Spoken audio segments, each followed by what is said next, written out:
Jangan percaya. Jangan percaya.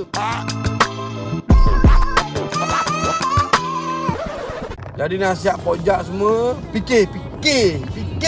Contohnya kita ada awet kita cakap bang, kalau kahwin nanti tak apa bang, kita ikut aja dua, mari seminggu sekali tak apa dah.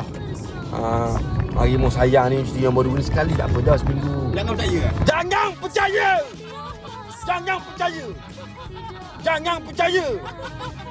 Tak apalah bang, kalau duit belanja bang, jangan nombor tu, tak apa nak bagi lebih dah anak ramai kang.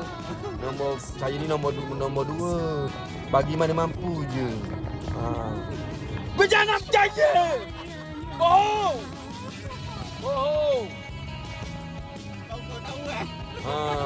Bohong. Jangan percaya.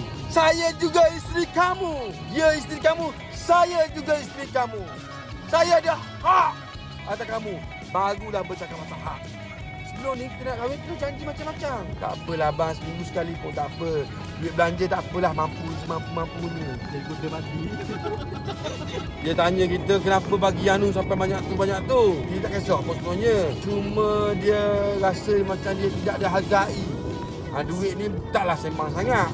Bini-bini pojak yang kedua, yang pertama, duit tak penting sangat. Tak sembang sangat lah.